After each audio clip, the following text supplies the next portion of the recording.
Hello मेरे प्यारे दोस्तों। यह कहानी कैसी तेरी मोहब्बत पार्ट 17 है। उम्मीद करती हूँ कि आपको मेरी कहानी पसंद आ रही होगी। चलिए हम इस कहानी में आगे बढ़ते हैं। हमने पिछले भाग में देखा कि अभय का प्राइवेट केबिन राघव और अभय बात कर रहे होते हैं। तभी सौर्य तेजी से अंदर आता है। अभय तेज स्वर में पूछा, क्या बात है सौर्य, इतनी घबराहट, सब ठीक है ना?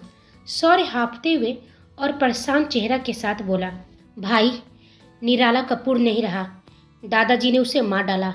अभय धीरे और गहरी आवाज में बोला, यह तो होना ही था सौर्य। वो कुर्सी से उठकर खिड़की के पास चला जाता है और बाहर की ओर देखते हुए कहता है, यहाँ एक चूक हो गई मुझसे। मैंने सोचा था निराला सीधे राकेश के पास जाएगा, मगर वो गया ओमकार राणा के पास। गहरी सांस लेकर मुस्कुराता है। इसका मतलब राज बहुत गहरा है। ओमकार राणा ने उसे खुद मारा है, यानी उसे सब पता था। वो मुड़कर राघव और सौर्य की ओर देखता है। अब उसकी आंखों में एक नई चिंगारी थी।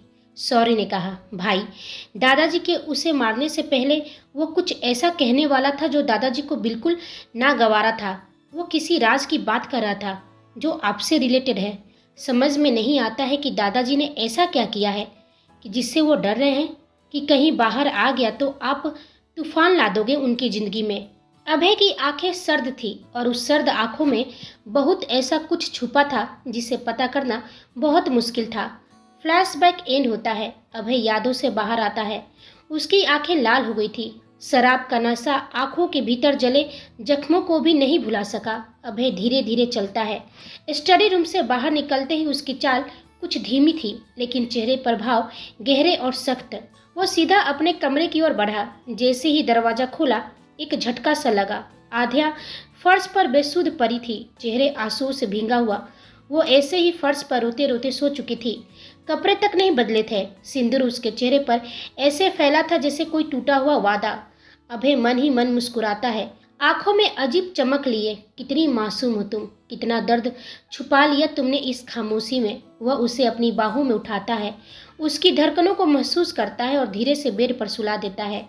अभय की धड़कन तेज थी। वो आध्या की खूबसूरती को निहारने लगा था। आध्या के गाल पर आंसुओं की लकीरें थी। अभय धीरे से उसके माथे की सिंदूर को देखते हुए कहा, काश तुम जान पाती कि मैंने ये क्यों किया। अभी नहीं, लेकिन बहुत जल्द तुम्हें सब समझ में आ जाएगा। आज का दिन तुम्हारे लिए आसान नहीं होगा। तुम्हें स्ट्रांग होना होगा माय लिटिल परी, क्योंकि तुम्हारी जिंदगी अब मुझसे जुड़ गई है और मेरी दुनिया में कमजोर लोगों की जगह नहीं है। वह उसके माथे पर किस करता है और फिर चुपचाप उसकी बगल में लेट गया। पहली बार आध्या के पास होने से उसे सुकून की नींद आई, बिना किसी बोझ के, बिना किसी मुखौटे के। सुबह हो चुकी थी। हल्की हल्की धूप कमरे की खिड़कियों से भीतर आ रही थी। आध्या की पलकें धीरे धीरे खुली। पहले तो सब धुंधला सा लगा, फिर उसका ध्यान कंबल पर गया, फिर बिस्तर पर, और वह चौंक कर उठ बैठी। मैं यहाँ कैसे? मैं तो कल रात फर्श पर ही थी। वह बुदबुदाई। उसने खुद को देखा, वही लहंगा, वही बिखरे बाल, पर वह अब बिस्तर पर थी। एक पल के लिए उसका दिल तेजी से धड़कने लगा, फिर जैसे सब समझ में आने लगा। क्या क्या ये अभय ने? वह सोच में डूब गई। उसने धीरे से खुद को संभाला। अभी आध्या अपने ख्यालों में खोई हुई थी। तभी अचानक वॉशरूम का दरवाजा खुला।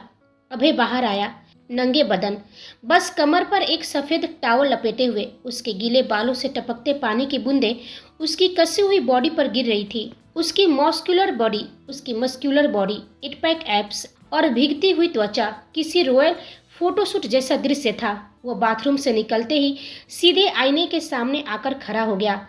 आध्या की नजर जैसे थम गई हो। वह पल भर को भूल गई थी कि वह कहाँ है और क्या कर रही है। उसकी आंखें अभय पर टिक गई।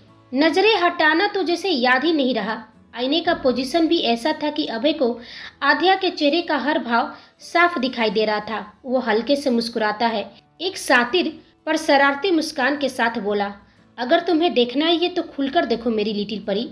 अभय ने मुस्कुराते हुए कहा और फिर अलमारी से कपड़े निकालने लगा। वो अब भी आध्या को आईने में देखते हुए बोला, कहो तो यही तुम्हारे सामने कपड़े चेंज कर लूं? वैसे भी अब तो पति पत्नी हैं हम। इतना कहकर उसने जानबूझकर अपना हाथ टॉवल की तरफ बढ़ाया। आध्या की आवाज झट से निकली। उसने दोनों हाथों से अपनी आंखें ढक ली और शर्माते हुए बोली, बेशरम हो क्या? ऐसे कैसे मेरे सामने? अभय धीरे से हंस पड़ा। उसकी मुस्कान में नजाकत थी, लेकिन कोई गलत नियत नहीं। ये पहली बार था जब आध्या के सामने उसने कुछ हल्कापन दिखाया था। ओह, घूर तुम रही हो और बेशरम मुझे बोल रही हो? उसका स्वर चिढ़ाने वाला था। आध्या छिप गई थी, फिर बोला, चलो ठीक है, अब हाथ हटा सकती हो। आध्या ने हल्के से अपनी उंगलियों को आंखों से हटाया। जैसे ही उसकी नज़र अभय पर पड़ी, उसकी सांसें थम गई। अब अभय तैयार था। काले 3 पीस बिजनेस सूट में वह वाकई कयामत लग रहा था। उसकी ऑयल ब्रश्ड बालें, हाथ में सिल्वर मैरिज वॉच, चमकते शूज, हर चीज एकदम परफेक्ट। आध्या का दिल एक पल के लिए अटका। इतना परफेक्ट कैसे हो सकता है कोई? उसने मन में सोचा और कुछ देर तक उसे बस देखती रह गई। अभी उनके बीच में ठहराव था। तभी अचानक दरवाजे पर क्लिक की आवाज आई। दरवाजा जो ऑटोमेटिक लॉक था, अभय ने रिमोट उठाकर खोला। एक फीमेल स्टाफ अंदर आई, हाथों में एक ट्रॉली बैग लिए। उसने सिर झुकाकर आदर से अभय और आध्या को ग्रीट किया और फिर बिना कुछ कहे बैग वहीं रखकर बाहर चली गई। आध्या ने हैरानी से अभय को देखा, आंखों में सवाल लिए और फिर हल्के से मुंह बनाते हुए बड़बड़ाई, ये खुद को कहीं का महाराजा समझता है क्या?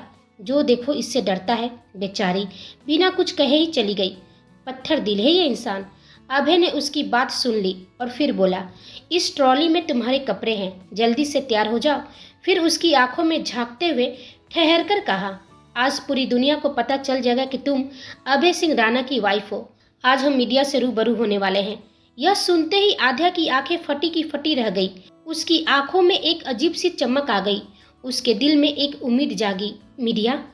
अच्छा है, अब मैं सबके सामने बोलूंगी इस जबरन शादी का सच, मिस्टर अभय सिंह राणा का असली चेहरा और फिर मेरी आज़ादी।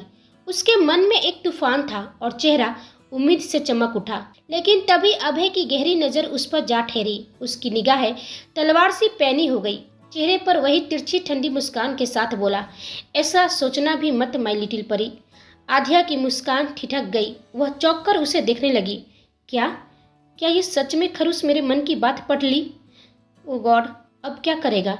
अभय आगे बढ़ा, उसकी आंखों में झांकते हुए धीरे से बोला, जो तुम सोच रही हो ना, उसे अपने दिमाग में अभी निकाल दो, वरना। उसकी आवाज़ और धीमी हुई, लेकिन लहजा और भी कड़वा। तुम्हारी प्यारी बहन और तुम्हारी दादी, उनका क्या होगा, ये सोच लो। यह सुनते ही आध्या के चेहरे की सारी रौनक उड़ गई। उसकी रूह कांप गई। वह फौरन उठकर खड़ी हो गई, आंखों में नमी उतर आई। क्या क्या किया है आपने मेरी फैमिली के साथ? मेरी बहन और मेरी दादी के साथ क्या किया आपने? प्लीज़ प्लीज़ उन्हें कुछ मत करना। अभय ने आंखें झुका ली और फिर कहा, अभी तक तो कुछ किया नहीं है, लेकिन आगे क्या होगा वो अब तुम्हारे हाथ में है। फिर वह थोड़ा झुककर फुसफुसाया, मेरे खिलाफ जाने का सोचना भी मत। अभय ने घड़ी की तरफ देखा। 1 घंटे हैं तुम्हारे पास, रेडी रहना। और फिर ठंडी हवा की तरह कमरे से बाहर निकल गया। कमरा एकदम सन्नाटे में डूब गया। आध्या वहीं कुछ पल खड़ी रही, बिल्कुल पत्थर सी।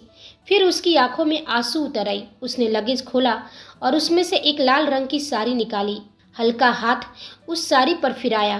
तुम जो मेरी बहन और मेरी दादी के नाम पर मुझे बांधना चाहा, यह ज़्यादा दिन नहीं चलेगा। देखना, एक दिन मैं तुम्हारी कैद से आज़ाद हो जाऊंगी। उसने खुद से कहा और साड़ी लेकर वॉशरूम की तरफ बढ़ गई।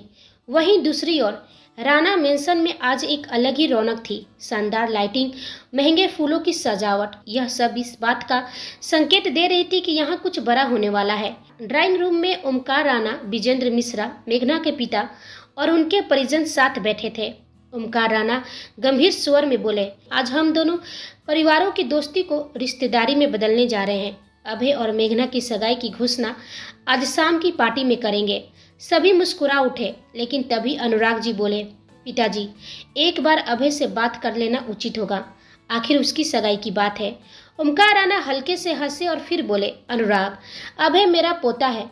बचपन से वह और मेघना साथ बड़े हुए हैं। मुझे पूरा विश्वास है कि वह दोनों न सिर्फ अच्छे दोस्त हैं, बल्कि बेहतरीन जीवन साथी भी बनेंगे। फिर भी यदि तुम चाहो तो बात कर लो। दूसरी ओर मेघना, आस्था और मधु साथ में खड़े थे। मेघना के चेहरे पर खिला हुआ आत्मविश्वास और खुशी साफ झलक रही थी। वह कह रही थी, ये मेरा सपना था, बचपन से ही मैं अभय को चाहती हूँ। हमने कभी एक दूसरे को ऑफिशियली प्रपोज तो नहीं किया, लेकिन उसने मुझसे वादा किया था, जब शादी करूंगा तो तुमसे ही करूंगा। आस्था ने हंसते हुए उसे छेड़ा। मेघना दी, अब तो आप दीदी से भाभी बनने वाली हो। सच में हम सब बहुत खुश हैं। मेघना हंसते हुए और थोड़ी एटीट्यूड से बोली, भाभी बनने लायक कोई और हो भी सकता है क्या? अभय और मैं, हम एक परफेक्ट कपल है। मेघना सिर्फ इस दुनिया में वन पीस है और अभय भी परफेक्ट जोड़ी है हमारी। सभी हंस रहे थे। माहौल हल्का और खुशनुमा था। तभी संजय जी जल्दी से अंदर आते हैं, चेहरे पर हल्की बेचैनी और आवाज में चिंता। पिताजी, अभय ने आज जुहू वाले मेंशन पर मीडिया को बुलाया है। वह कुछ अनाउंस करने वाला है। हमें नहीं बताया कि क्या, पर कुछ बड़ा है। यह सुनते ही पूरे माहौल में सन्नाटा छा गया। सब एक दूसरे की तरफ देखने लगे। ओमकार राणा की भवें तन गई। विजेंद्र मिश्रा संकोच से पूछे, क्या अभय को पता है कि आज क्या दिन है? अनुराग जी धीरे से बोले, उसने सगाई की बात तक नहीं की है और हम बिना उसकी इजाजत सगाई अनाउंसमेंट करने वाले हैं। मैं अभी भी कह रहा हूँ कि पहले अभय से बात कर लेते हैं। अब सारा माहौल जो अभी तक रोशनी और मुस्कान से भरा था, एक अजीब सी बेचैनी और अनिश्चितता से भर गया।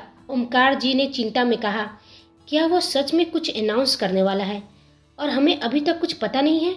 संजय, तुम सौर्य और राघव से पूछो, शायद उन्हें कुछ मालूम होगा। संजय जी ने जवाब दिया, नहीं पिताजी, उन्हें भी कुछ पता नहीं है। वो दोनों अभय के साथी हैं। तभी विजेंद्र जी ने कहा, सब ठीक है ना तुम्हारी फैमिली में? सभी को परेशान होते हुए देख मेघना ने कहा, डैड, सब ठीक है। आप लोग इतने वरी क्यों हो रहे हो? क्या आप लोग अभी को नहीं जानते? वह कुछ भी करने से पहले क्या वो किसी को बताता है? मैं तो कहती हूँ बहस करने से अच्छा है कि हम टीवी ऑन कर ले।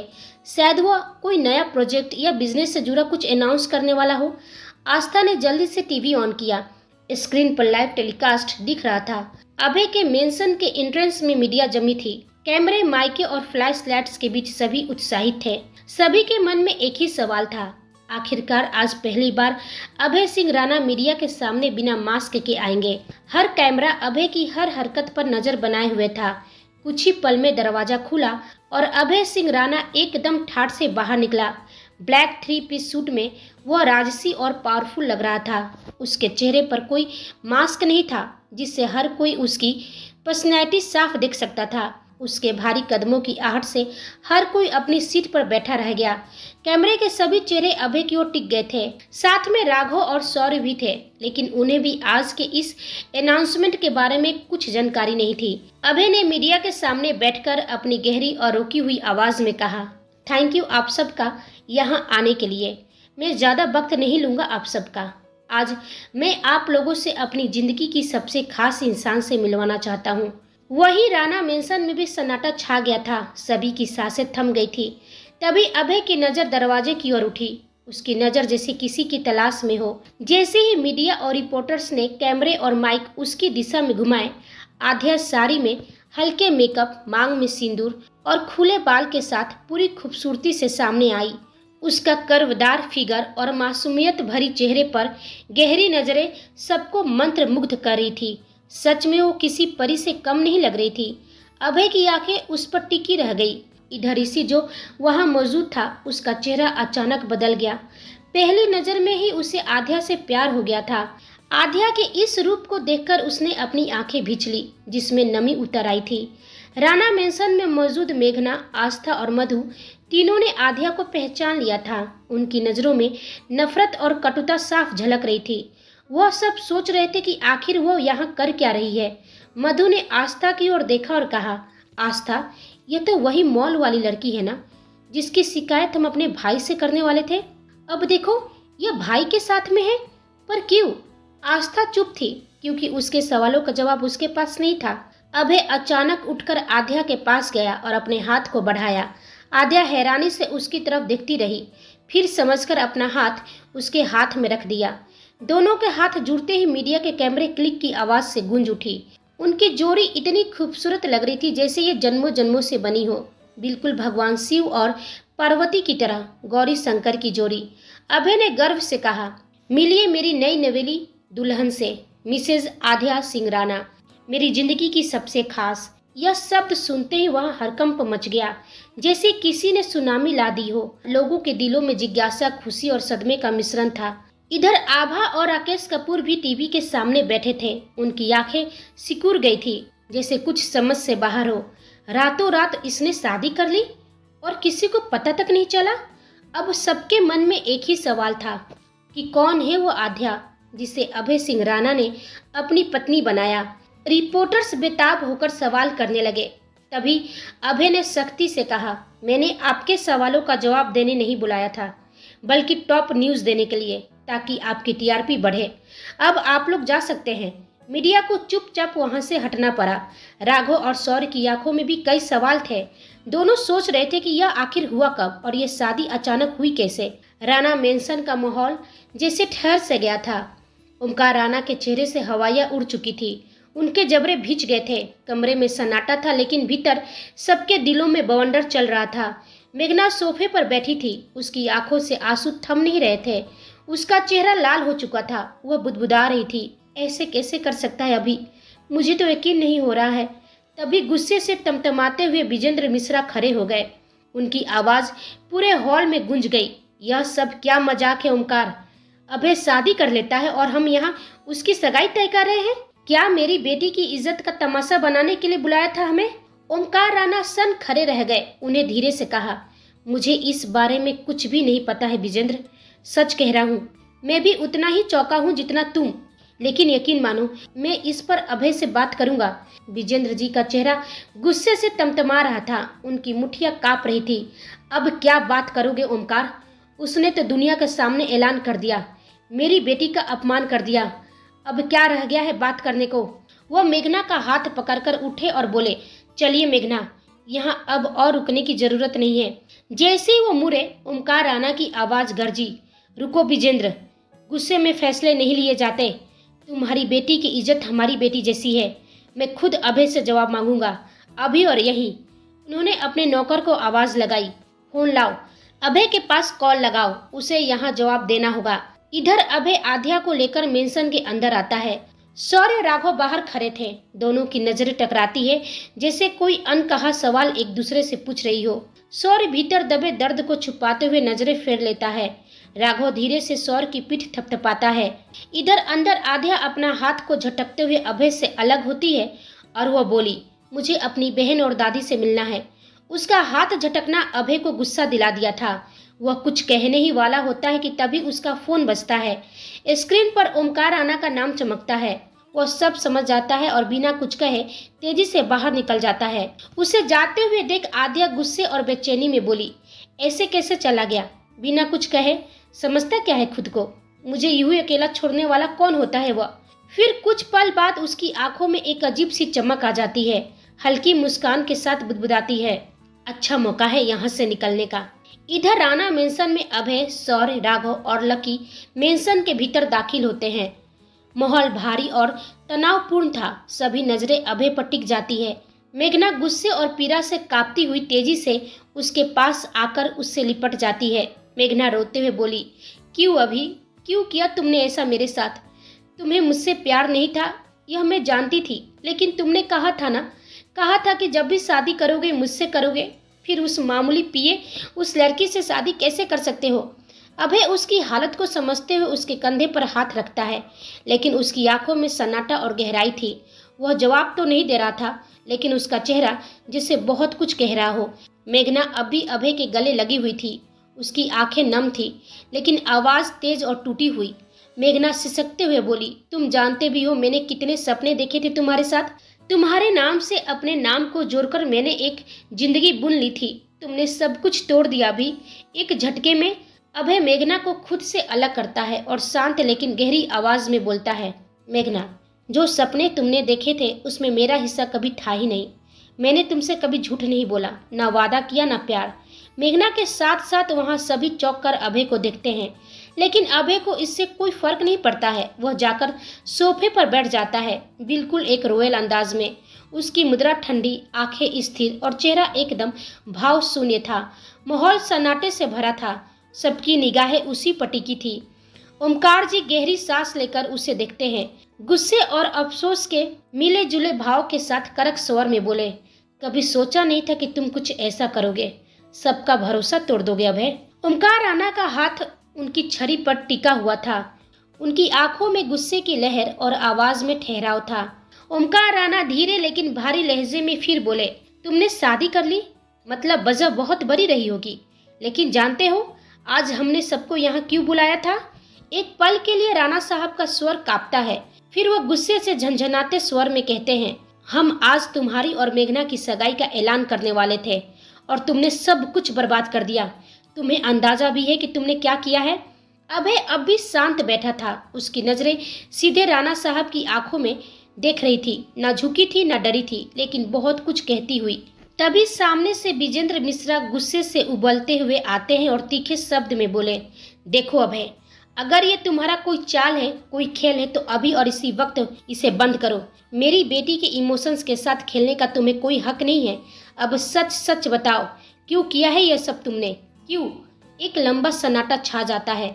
सब अभय के जवाब का इंतजार कर रहे थे। अभय धीरे से आंखें बंद करता है, फिर उन्हें खोलता है और आवाज में बर्फ सी ठंडक लिए बोलता है, धीमे और स्थिर स्वर में, क्योंकि वह मेरे लिए बहुत खास है। सबके चेहरे पर सवाल उभर आते हैं, लेकिन अभय फिर से शांत हो जाता है, जैसे एक रहस्य को अधूरा छोड़ दिया हो। अभय के कहने का क्या मतलब था? क्या अभय ओमकार राणा को सारा सच बताएगा? क्या होगा कहानी में आगे? अभय और आध्या के रिश्ता कौन सा नया मोड़ लेगा, यह हम सब जानेंगे अगले भाग में। तब तक आप हमारे चैनल के साथ बने रहिए। लाइक, शेयर, कमेंट और सब्सक्राइब करना बिल्कुल ना भूलें। आप सभी को मेरी कहानी सुनने के लिए धन्यवाद।